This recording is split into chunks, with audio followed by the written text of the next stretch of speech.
Bom dia. Bom dia.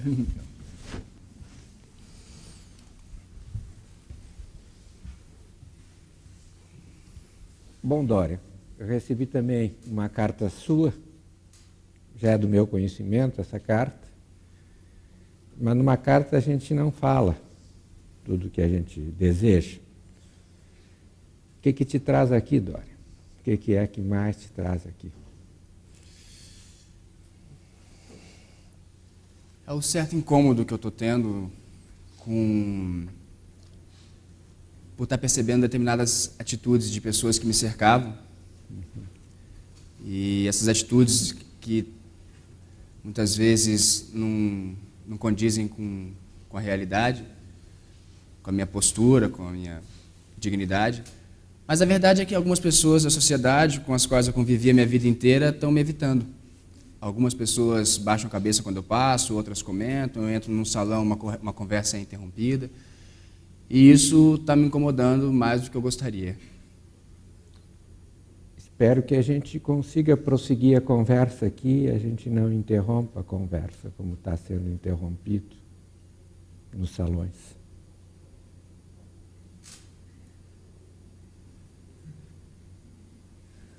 E essas pessoas, eu passo, elas falam alguma coisa de mim, alguns amigos me procuram querendo dar bons conselhos, falando que eu deveria ter atitudes de um cavalheiro, mas eu sempre tive atitude de cavalheiro, só tenho atitude de cavalheiro. Então eu não entendo muito essas atitudes dessas pessoas que me cercaram durante tantos anos. Dória, na tua carta me colocaste algumas coisas e eu vou te fazer algumas perguntas, Dória. Me falaste sobre a tua mãe. Me surpreende que não tenhas me falado sobre teu pai. Como é o nome da tua mãe? Da minha mãe? É. Bom, minha mãe é Margaret. E meu pai eu tive muito pouco contato com ele. Ele faleceu, eu ainda não tinha nem nascido na realidade. Então, porque na verdade eu não tenho muito o que falar sobre meu pai. Eu não vou mentir para o senhor, isso para mim também não é motivo de vergonha. Minha mãe é de uma família nobre inglesa, mas meu pai ele não tinha dinheiro. Minha mãe era uma mulher muito linda e muito visada na sociedade. E ela fugiu com meu pai. Vários cavalheiros se ajoelhavam aos pés dela, pedindo a mão dela em casamento, mas ela não quis de nenhum. E acabou fugindo com um que era pobre. E antes mesmo de eu nascer, meu pai, ele num duelo, ele perdeu o duelo, foi atingido com a espada. E isso foi uma coisa muito triste, porque disseram que foi a mando do meu avô materno, que acabou que foi quem me criou, um homem muito rígido. E então isso deixou minha mãe muito triste. Tanto que pouco depois que eu nasci, ela estava muito triste, vivendo uma depressão muito grande. Ela também faleceu e me deixou com meu avô materno, que foi quem me deu tudo que eu tenho, minha educação, meu nome, mas também que foi um homem muito rígido, marcou muito a minha infância e a minha adolescência, que era um homem muito, muito rígido. Me chamam a atenção duas coisas, Dória, que eu vou te falar.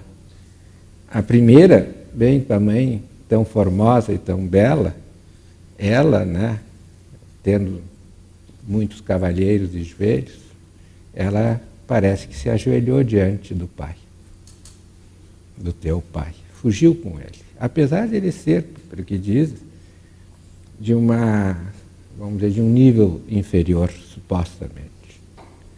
A outra coisa, me dizes que o teu avô te deu o teu nome. Te pergunto, Dória, qual é o nome do teu pai? Eu não sei. Quer dizer que teu pai não te deu o teu nome? Não.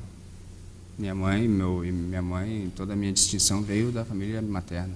Como é que te sentes a esse respeito, não tendo o nome do pai?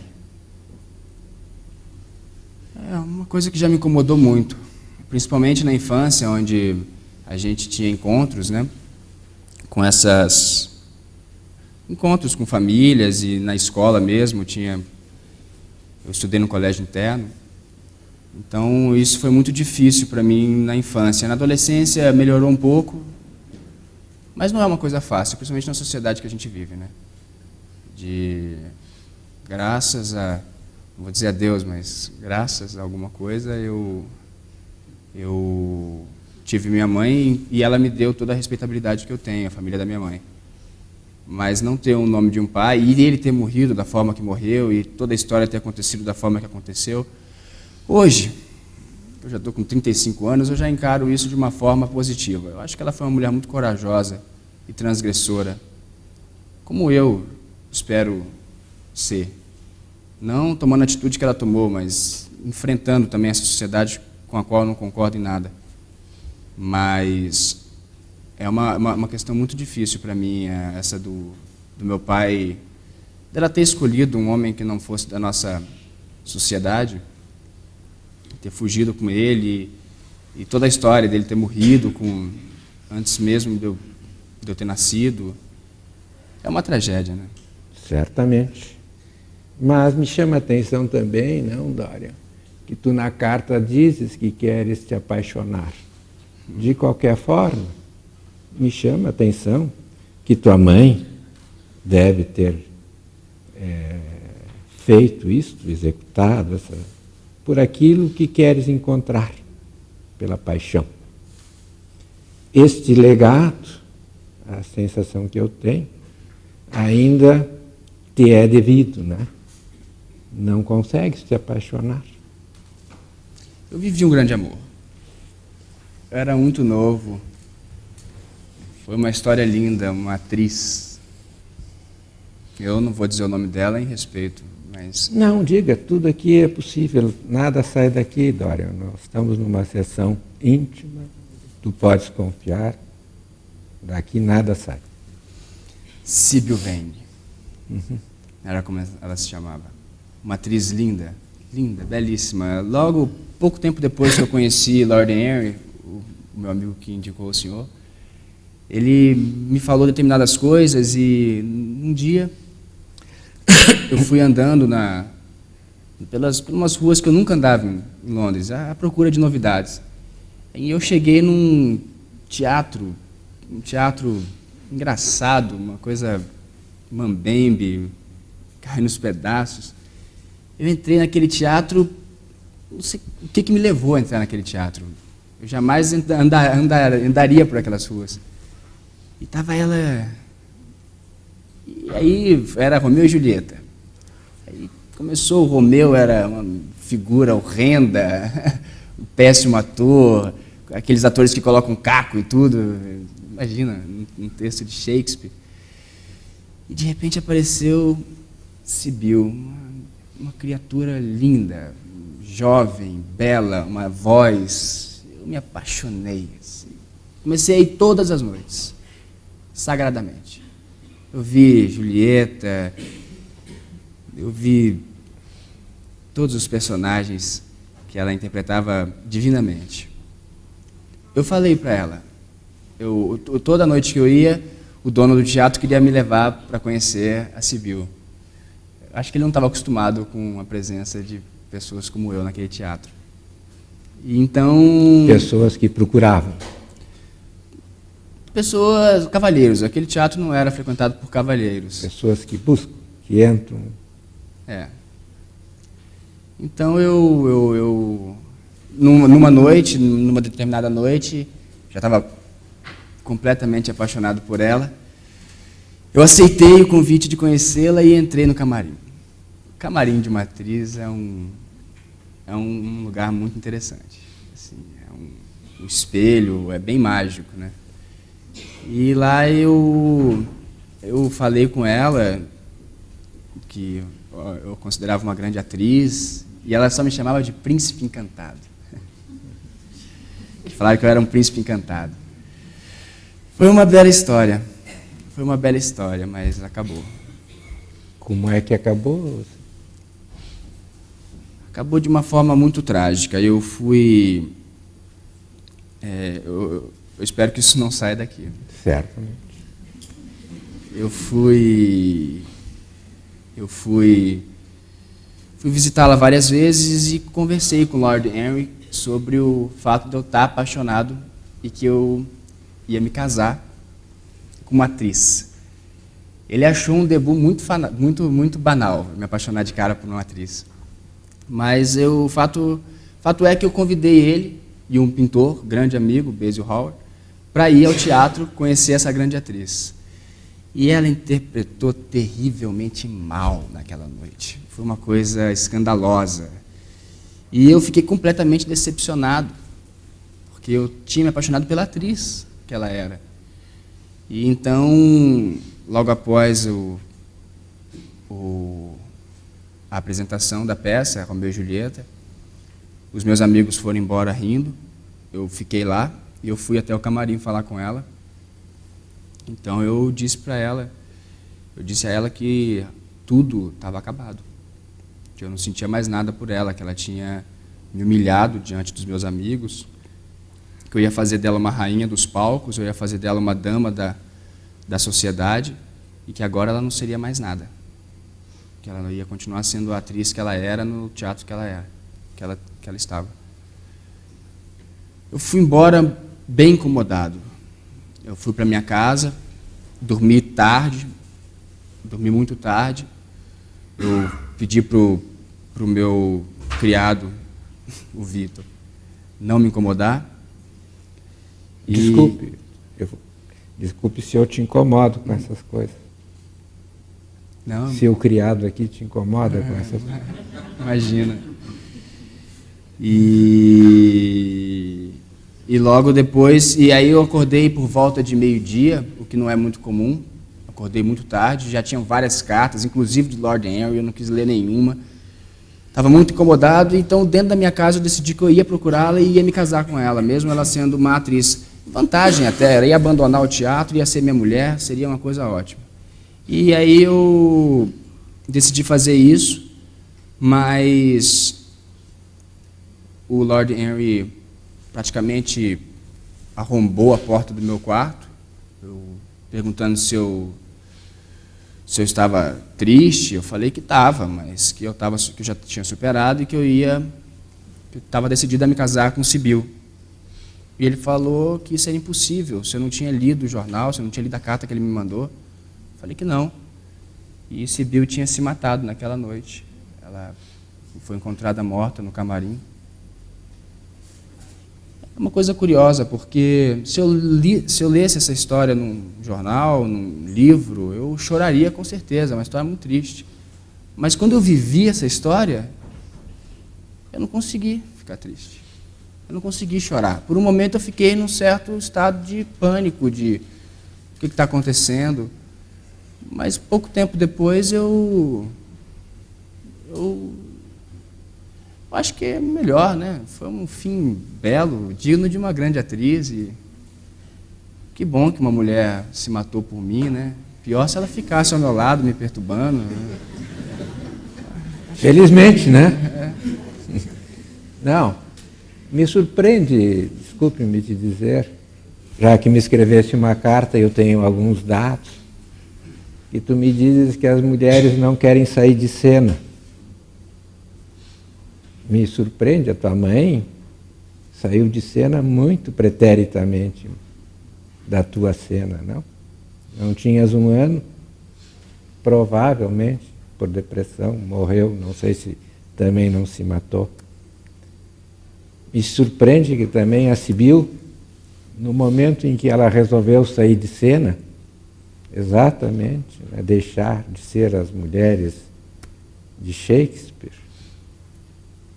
né, e ser uma mulher, que tenha ocorrido tal funesto fim nessa relação de vocês dois.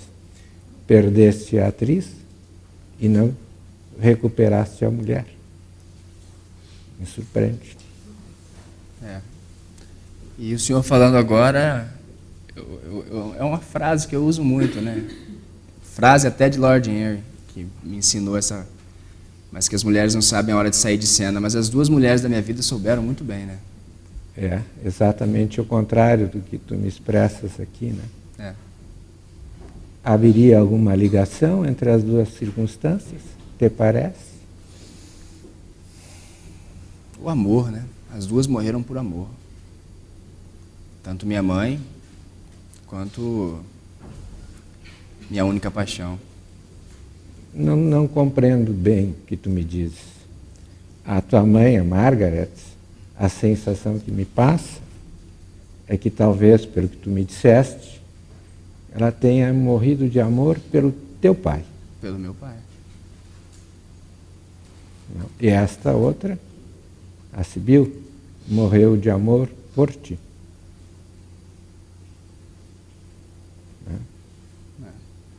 São 2 episódios, 2 degraus da tua vida. E agora, aos 35 anos, qual é o teu futuro? O que é que pretendes da vida, não, Dória? Carregando essas máculas aí da tua história. Eu pretendo me livrar desse incômodo que eu tenho de não estar sendo bem aceito em círculos que eu sempre frequentei com muita frequência. Sempre. Então, eu só quero me livrar desse incômodo que eu sinto quando eu sinto que as pessoas estão falando de mim, só isso. Eu acho que eu já superei todos esses. Por mais difícil que eu não comento, isso é uma história que eu nunca conto, né? Então não superei totalmente. Mas essa história do meu pai, pouquíssimas pessoas sabem. Pouquíssimas. Só as pessoas que viveram aquela época, né? Grey é sobrenome do teu pai? Não, da minha mãe. Não tens o nome do pai? Não.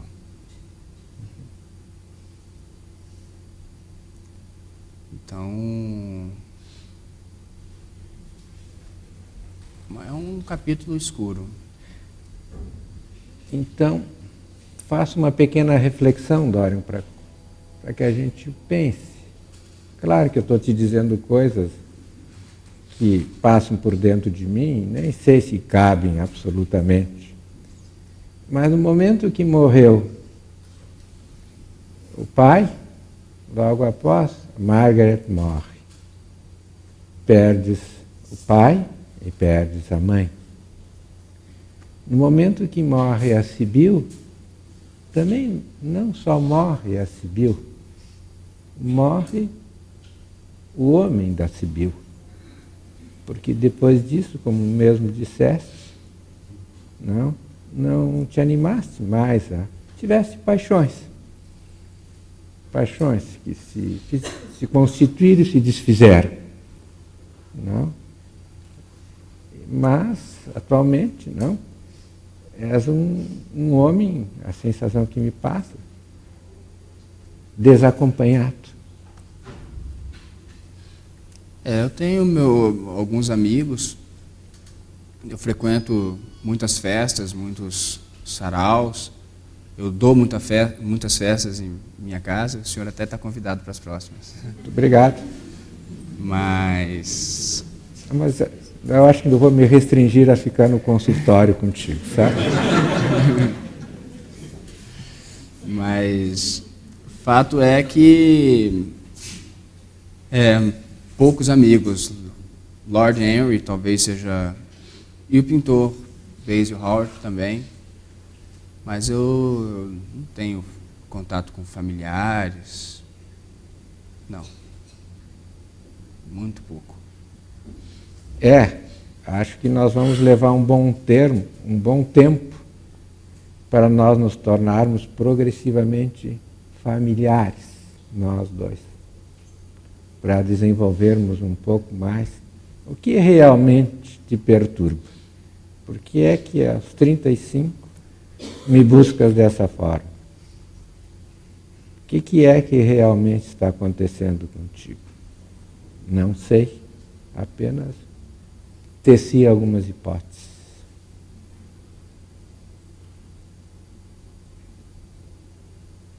Eu também não sei. Para isso, né, Dória, é necessário que nós dois nos tornemos familiares.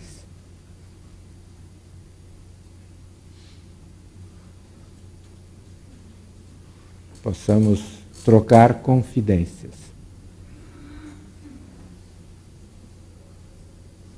Já estamos começando.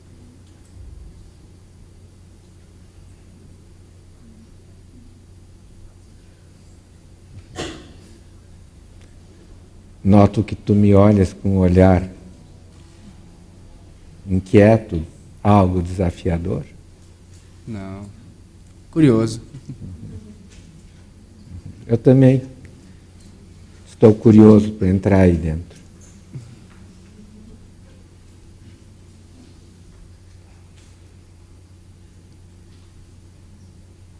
Diga-me o que te ocorre, Dória.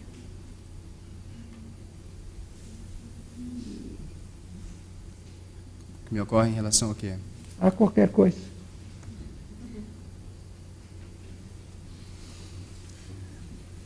É um tanto quanto novo para mim essa situação de me colocar em questão. Nunca me coloquei. Vivi os 35 anos sem pensar muito. Não é bem verdade. Tu me disseste que na tua infância e na tua adolescência, essa questão da morte da mãe e da morte do pai te inquietaram muito. Era uma coisa que eu procurava evitar, né? Mas te inquietavam, já estavam ali dentro.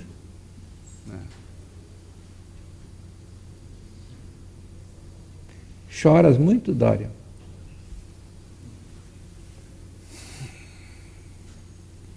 Choro. Não em cena, no quarto. Choras? Nunca em cena.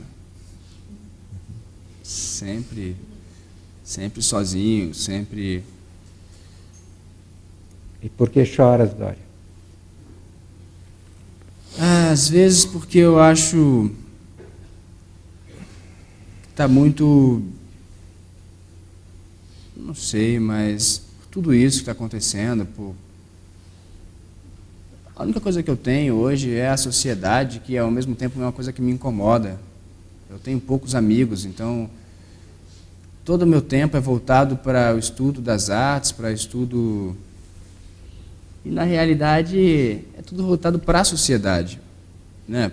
Porque e ao mesmo tempo essa sociedade é o que me aprisiona, é o que me deixa triste com as atitudes. Eu falo mal da sociedade o dia inteiro, todos os dias, e ao mesmo tempo eu não consigo me livrar dela, então eu acabo sendo sozinho e vazio, né?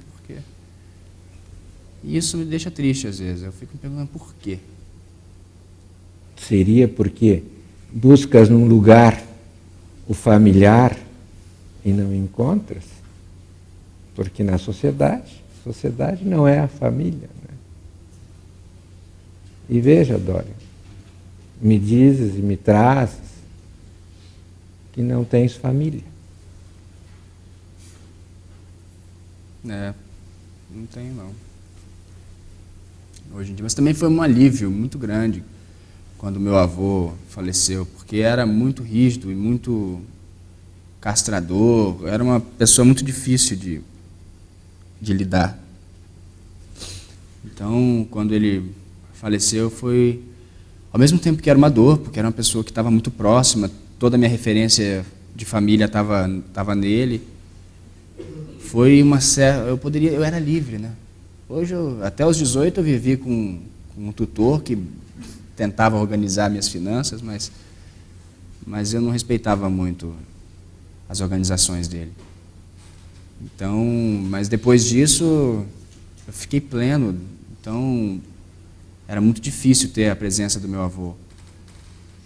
Mas era o que eu tinha de família. Né?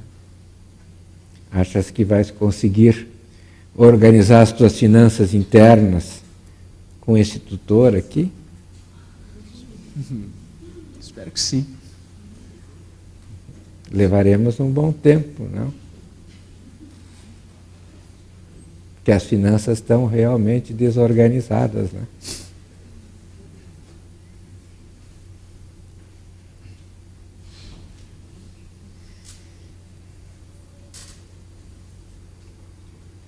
Diga-me, Dória. Um pouco desorganizadas. Se não tivessem desorganizados, para que necessitaria de um tutor, não? De um amigo, tutor. Eu me livrei de um aos 18 anos. Mas Mas, novamente me falasse aqui do teu avô, não? O teu avô é um homem trágico na tua vida, não? Responsável de uma forma ou outra pela morte do pai e pela morte da mãe. Deixando o pequeno Dorian desamparado. é um pouco trágico, sim. Eu pensei algumas vezes sobre isso. Ele foi responsável, dizem as más línguas, ele nunca me confirmou isso, mas que ele foi responsável pela morte do meu pai e ao mesmo tempo ele foi meu pai, né? Então é uma figura muito contraditória, porque ele que me criou e me deu tudo que eu tenho. Então, ao mesmo tempo que... E que te tirou. Que me tirou. Tirou meu pai, né? E tua mãe? E minha mãe. Mas se eu tivesse ficado com eles, eu não pertenceria à sociedade que eu vivo hoje. Mas tu está tão inquieto dentro dela. Tu já não a queres mais. Tu achas que ela te persegue, te olha, não sei o quê. E tu está tão insatisfeito com isso que tens, cara. Mas ela é tudo que eu tenho. Né? Mas veja, mas estás inquieto, parece que não. Algo não está funcionando aí, né? Não é ali que estão que as coisas vão se resolver. És um grande artista, me disseste. Acho que são dados muito positivos. Te defendeste de uma forma. Olha, meus parabéns, Dória. A sensação que eu tenho, por tudo que tu executaste na vida, és um sobrevivente corajoso. Mas nós temos que prosseguir. Temos que prosseguir para botar as finanças internas,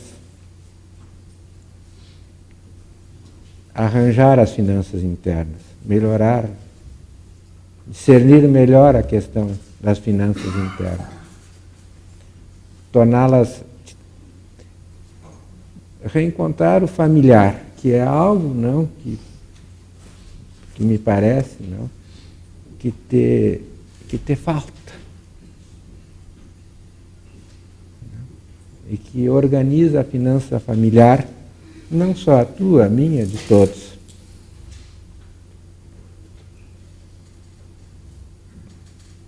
Não sei o que pensas disso, não, Dória. É claro que eu estou te propondo um trabalho de reorganização de finanças internas que não se realiza da noite para o dia. Não se realiza sem um criado que vai... Esse criado aqui vai ter que te acordar. E vai também errar, não, Dória?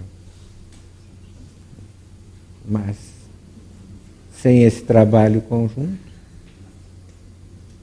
as finanças internas não vão para o lugar. Se é que vão, não? Espero que sim.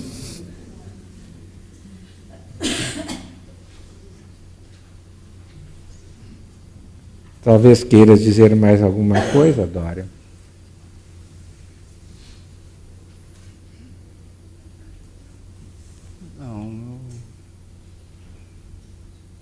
muita coisa para pensar, né?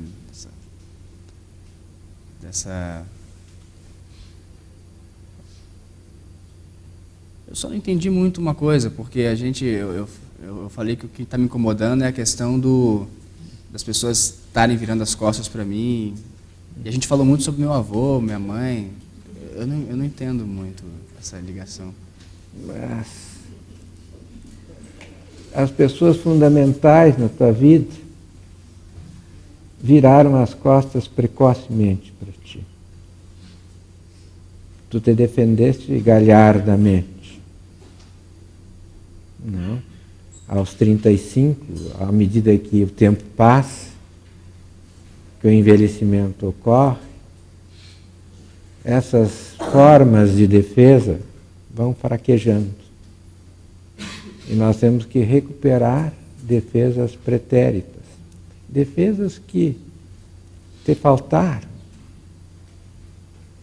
que foram descuidadas. Não? Te defendesse com a arte,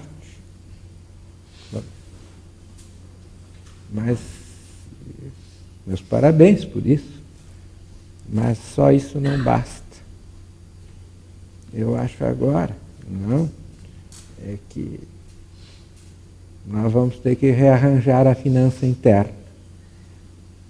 E o trabalho que eu te proponho é rearranjar esta finança. É claro que é um trabalho que implica pensamento, e pensamento implica em dor.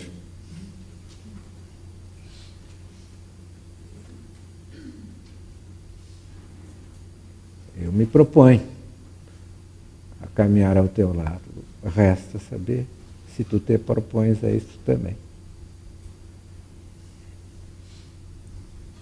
Com certeza.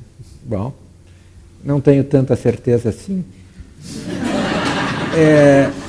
Mas vamos nos ver novamente, tá bem?